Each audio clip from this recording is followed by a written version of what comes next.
Welcome back, and thank you for staying with us.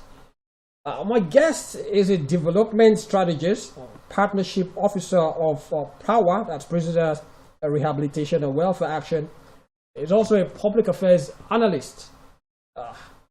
His name is Kelechi Imowa, and he joins us from Umoya. Kelechi, welcome to Political Spectrum.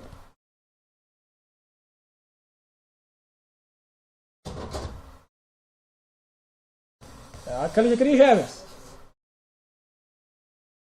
Can you hear me? Okay.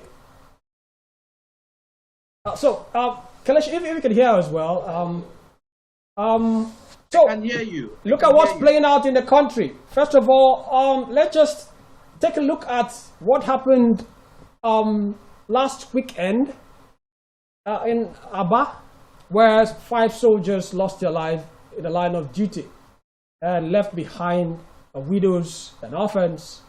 A good thing that the governor of Abia State has pledged to take their education up to university level.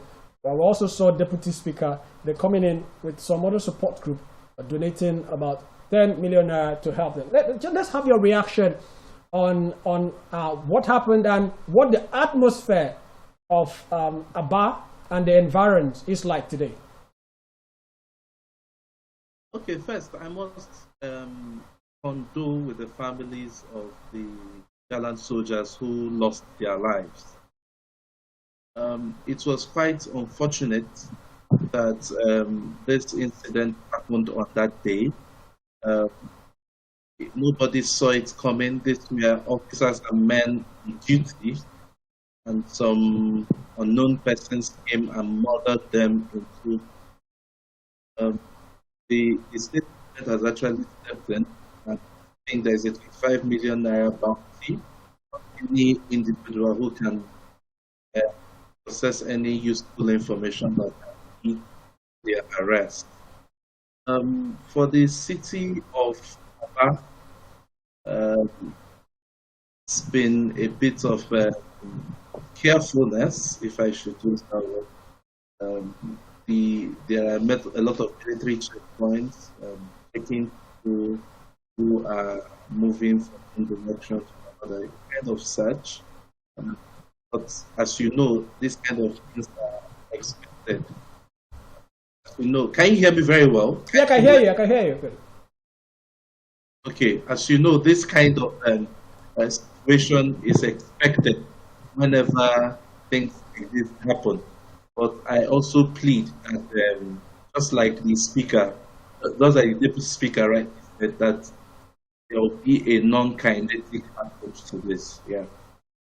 Yeah, talking about a non-kinetic approach there, of course not belittling what has happened, but then when you take a look at some of the history of military responses to things like this, talking about with Zaki Biam, for instance, 2001 as an example, as well as Udi and quite a few others.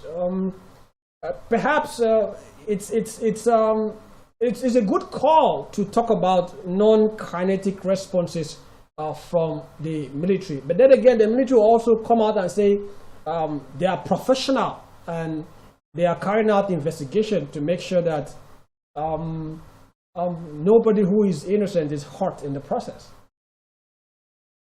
I believe that the only constant in the change. What happened in Udi and Zikibia many years ago, something like that happen again, because there are technologies, the world is more of a global village now where you can access information, and of course it's good partnership with the state government and the federal government. I think that the military will approach this in a non-kinetic way, because of course you know that no governor or state handles the security about the federal government. So, and looking at the body language of our president, I think he's someone who is willing to listen and, of course, speak to the military to approach this in the most professional manner. I have no doubt that the Nigerian military will approach this in a more professional manner, which they already started doing. So using Udi or Zaki as a reference point, I don't think it's a good one in this case. That's a very fair assessment because what happened in Delta State only a few Delta State. only a few months ago is a pointer.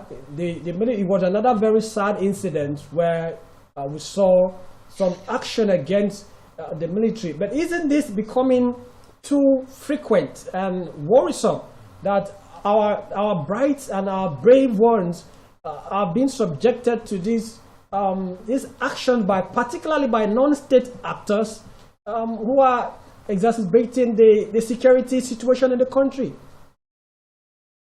I must agree with you, and this is also to show that Nigeria is in a state of emergency, and it's something that each and every one of us needs to really sit down and discuss. The security situation in the country is becoming worrisome and more worrisome. But I think that with the right policies and the right approach to these things will gradually become a thing of the past. But then still on security issues, we have good news from Kogi, where students who had been kidnapped, they were preparing for their examinations, and they were kidnapped. Confluence University, last week, some of them were reported killed. But we've had some sort of closure where the government has come out to announce that they've rescued the last remaining 8 students. And they went as far as Kwara State to conduct that rescue. Combined team of the Nigerian Army, police, as well as other security apparatus. That's good news. Yes, that's good. It also shows that security is a collective effort. Without the cooperation of those of them in Kwara, this success wouldn't have been recorded in this much short time. So I think that security is a responsibility that all of us need to really cooperate with the agencies to see that results are being found in record time. It's unfortunate that these things are happening and more reoccurring, but I think that we are making success and we will continue to make success. Yeah. Okay, moving ahead now, we also have some other stories making rounds. Former President Olusegun Obasanjo coming out to talk again on leadership. It seems as if former presidents have been in the news quite too often, particularly in regards to his speeches, in regards to leadership. He was in Rivers. He's been around. He's been around. And again, he's been talking about visionary leadership. Not just him. You've had some other former Vice President Atiku came out to give a score of President Tinubu's 1 year in office. What can you say about the past 1 year in office of President Bola Ahmed Tinubu? My brother, this is one very difficult question. I have been struggling, even before this interview, I have been struggling to really assess the 1 year in office of President Bola Ahmed Tinubu.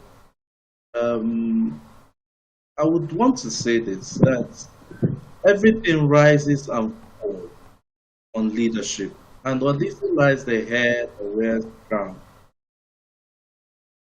The president came in, and the first thing that happened was the removal of food subsidy, which, of course, some schools of thought felt that this was a good idea.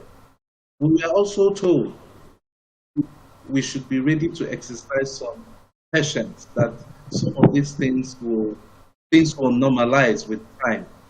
I want to assume that we Nigerians are still exercising this patience in the last 1 year, and I want to give the president the benefit of the doubt that he is consciously making efforts, though it may not be visible to us Nigerians what he is doing.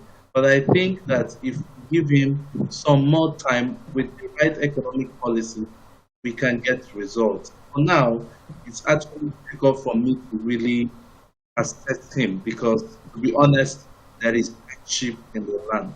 And that is the truth.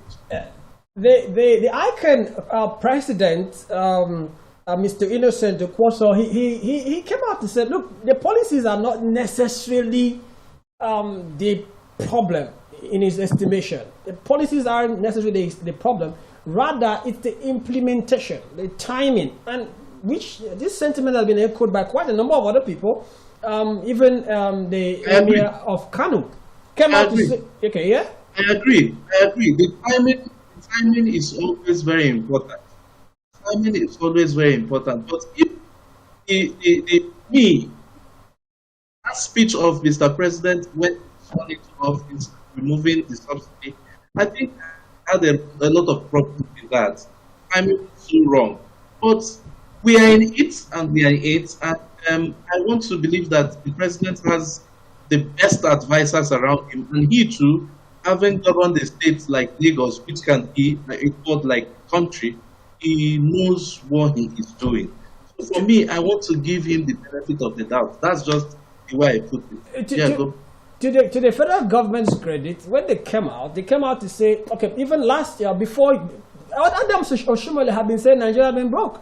And if you look at how much we spend on debt servicing, the president came out to say that it was no longer sustainable. So there was a need to drop a lot of things so that we could breathe, so to speak, so that we could keep as a country our head afloat off the waterline. So when you look at that, what would you argue that that was his fault? But again, you also have people like Tamboa coming out to say that Mr. President does not have any excuse because he was part and parcel of the previous administration, being in the same party and being a very strong stakeholder that led to the emergence of that government. So you can't have it both ways. Tamboa did not lie at all. Okay, you see, when you look at the government, it's very funny when they say the country is broke. You will see it in our attitude. If the country is broke, as we claim, then we have to set our priorities right. Look at the National Assembly members and the vehicles that are marked for, and you keep seeing policies that are very interesting. This what do you call it? The one that just ended, the rail line between Lagos to Calabar, that was just stopped. What's the name again? The Lagos Calabar Coastal Highway. Good, the Lagos Calabar Coastal Highway. Do we really need that at this point? I think it is when we rejig the economy, when we bring the economy to where it's supposed to be, then we can have money to do things like that. Those things are landmark projects, I agree. But are they really top of the chart as of today? If you ask me, no. So, for me, President Bola Tinubu needs to really sit down with the smart people I hope he's working with to actually address the economic situation of the country, because it was on the premise that he was elected in the first place. So there is no reasons for not, and I want to believe that he's committed to that. Talking about the economy now, today, I don't know, what's your location like with regards to vehicular activities? Because from where I am, very skeletal operations everywhere and very few vehicles on the road, because Labour has locked the gates, so to speak, on our economy as they threatened. Well, for us in Umuahia, this place looks like somewhat a graveyard. If there are no vehicles, I can't even hear any. I've not stepped out of the house, so I can't really put an informed decision, informed statement on this. However, information I'm getting is that everywhere is under lock and key. You wouldn't blame Labour for their action because the economy is actually biting hard on the citizens of this country, and the only way to actually get the attention of the federal government is through industrial action. So no one should blame the Labour for what they are doing. But I just sincerely pray and hope that the federal government on their own part will see reasons with Labour and do what they need to do. Yeah. This negotiation has been on since May Day, because Labour came out and said, look, we're giving a long time. Of course, the Attorney General of the Federation came out to say that this strike action is illegal because the law says 15 days, and Labour didn't actually say, states give that 15-day notice. But there was a deadline. We had 3 parties engaging in negotiation. The Labour came up from 600 or something thousand. So you wouldn't really say that we all saw this coming. I saw this coming, personally. I saw this coming, and for me, this is Labour, and the federal government have to respect, because you are talking about the population, you are talking about the population, you are talking about the Nigerian workforce, and anything that has to do with the workforce of this country needs to be taken seriously. So for me, it's not an issue of, like I heard what you were saying, that the Attorney General was, Attorney General of the Federation was threatening Labour with all that. I think it's not necessary. All these statements are further compounding issues. Let them all sit down in a room and resolve this. That is just my own point of view. Sitting down in the room is all they've been doing. Take for instance, last night there was this 4-hour long meeting. I thought that meeting will come up. I was surprised. I thought it will come up with something very. I was listening to Ajero and saying that the whole issue has been exacerbated, something like that. So it means that there will be no solution in that way. Dialogue, this thing will be a continuous process, and you wouldn't blame Labour when the federal government has taken upon things that seem to be quite irrelevant, and Labour will feel, okay, since you could do this, what stops you from implementing this? Now, on strike, you are not trying to blame them. I think it's about understanding. Labour, I am supporting Labour. Labour should press hard and ensure that they achieve what they can. And the federal government also should be reasonable in this regard. Before I flip the table and also look at it from the other angle, you would also notice that our Minister for Information, Mohammed Idris, came out to say, look, the Nigerian Labour Congress is representative and the TUC, organized labor, they are representative of about 1.something million Nigerians. And the decision to take, that the expecting government to take, say for instance in their wage demand, it's going to affect the entire country. Nigeria is made up of is a country of about 200 or something million people. The Minister for State for Labour, in her words, said that if we implement the demands of labor, the bill will be about 9-point-something trillion naira. And in her words, she said the government would cease to breathe. That's the word she used. So when you look at the demand of labor, 400 and something thousand naira, is it feasible? The president himself said he should allow Nigerians to breathe. So I think in this case, Nigerians should be allowed to breathe. It is not wrong. The demand the labor is making is not wrong at all. I said everything begins and ends with leadership. It's a matter of dialogue, and let those who have the superior argument win. As long as at the end of the day, the Labour Congress and the federal government can agree on the same page. That is the truth. Yes, you may be looking at 400,000 as so much, but then they could reach a compromise where members of the Nigerian Labour Congress and the TUC can say, okay, this is a fair deal. Because yes, the country belongs to all of us.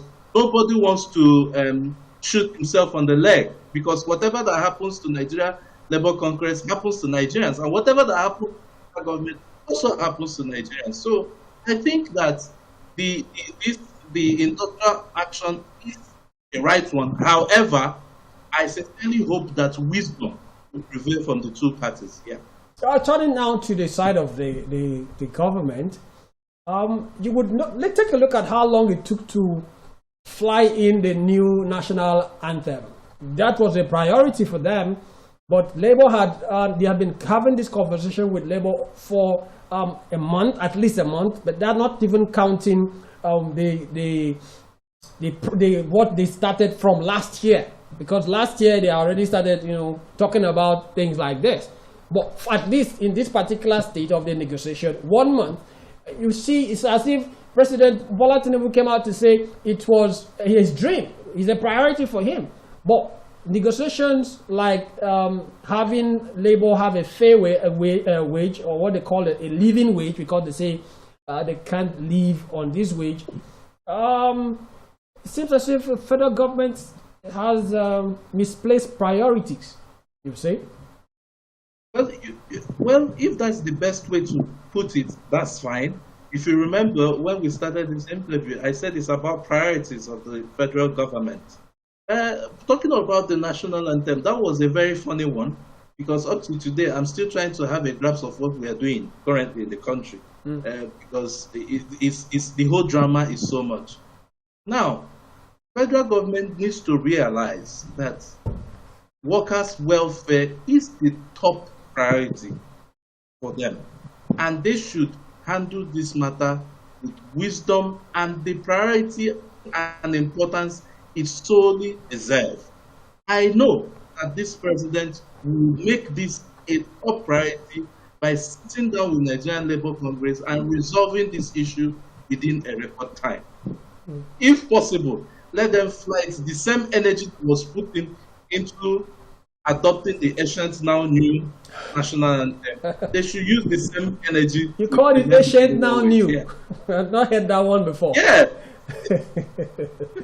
That's what it is. Oh, good. Okay, but forging a way forward, you've talked about dialogue. Let's look at some practical things that could be done. Federal government is coming out to reaffirm that they would see how they could implement the Oronsaye report. That report. Yeah, that report really canvassed for reduction in the cost of governance, the government spending. We had a report there. The presidency spent from last year till now, they spent over 8 point something billion naira on their flights, foreign and domestic. Not talking about the 12 point something billion naira that they've spent on maintaining the presidential air fleet. Not talking about the extra codes that the massive number of people who follow the president on his foreign trips get.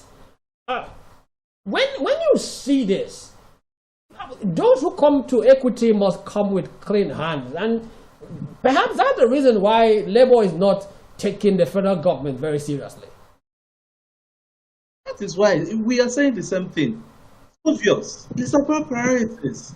Okay, Nigerians are used to taking the big headlines. You see, this Oronsaye report have been. I think Buhari also said Jonathan said we have adopted the Oronsaye report. Buhari said the same thing. Now Tinubu is saying the same thing. It always makes up the headlines. But if you look at the body language and if you go into the detail, you discover that everything is about lip services. It does appear they adopt the ones that they feel can serve them and leave the ones that will serve Nigerians.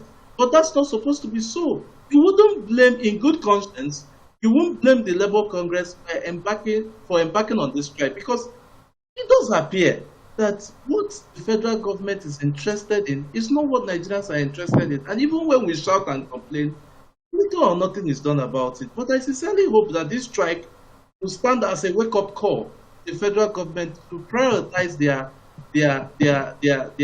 stuff and place like Labour minimum wage as top of the priority. Some of us, if we shout and say, no, this is not the best thing we can be doing, at least let them listen to us. I sincerely hope that this whole thing will come up. Before I let you go, Wyatt came out to say, we hear about the strike, but we are going on with our exams.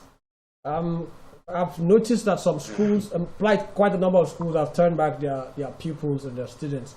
But can you tell us from your location or what you've heard, what's the landscape like? Are we having WAEC examinations where you are? I think yes. I think the WAEC examinations are going on currently. In fact, I need to say something about WAEC because of how the country is. Okay, especially what happened in Abia here some few weeks ago. I mean, some days ago on the 30th, where soldiers were killed, and WAEC was also going on that same day. I think it will be sensitive for futuristically because I have observed that Southeast particularly takes seriously this May 30th holidays.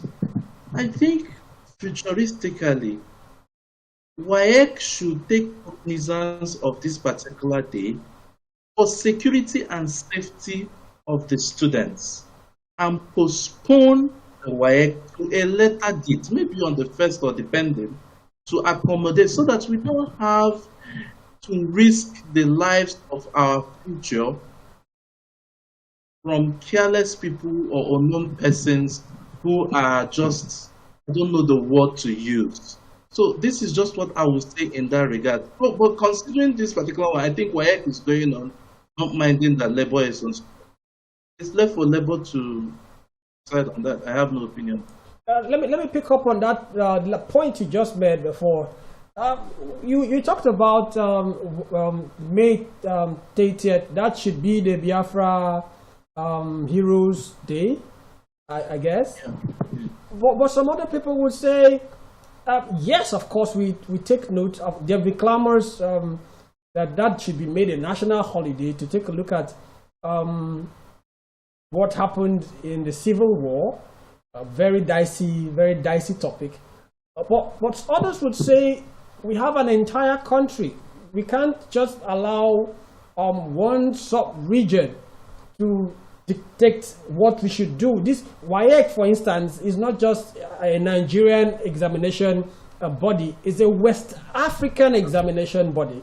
And the stakeholders should rather enforce the security of the lives and property as particularly as it relates to pupils and students who have to embark on very important examination that takes them to the rest of their lives.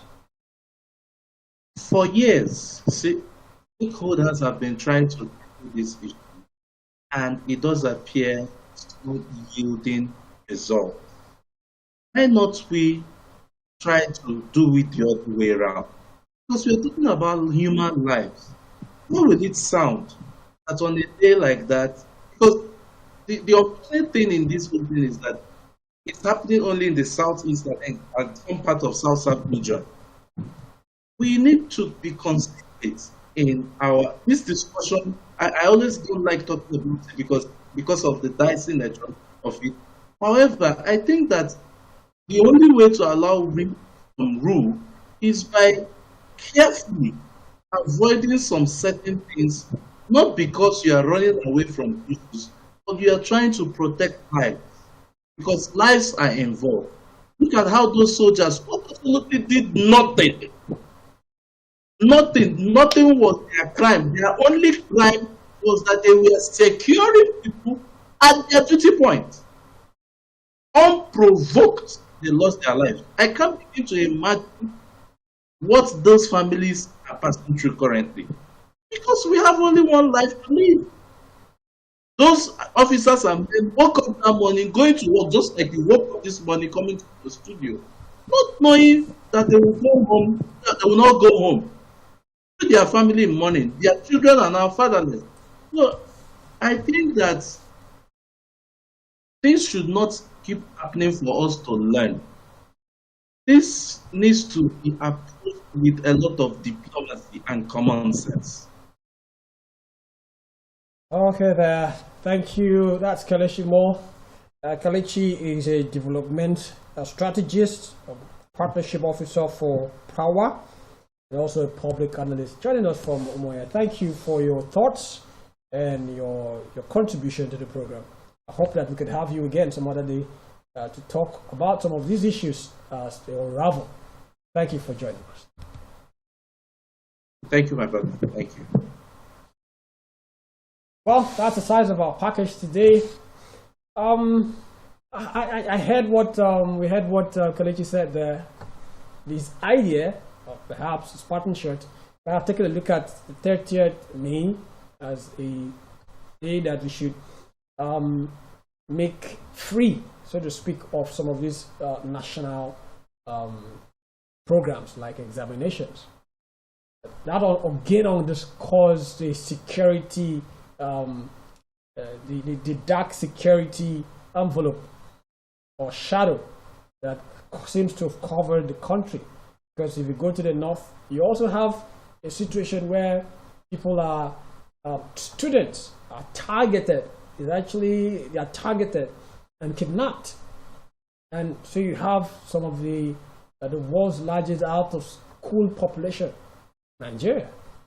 I hope that as we move on, the government will sit up, and particularly with regards to labor, we pray that I know that the government and labor and other stakeholders are negotiating. I'm very sure of that. I know they're talking.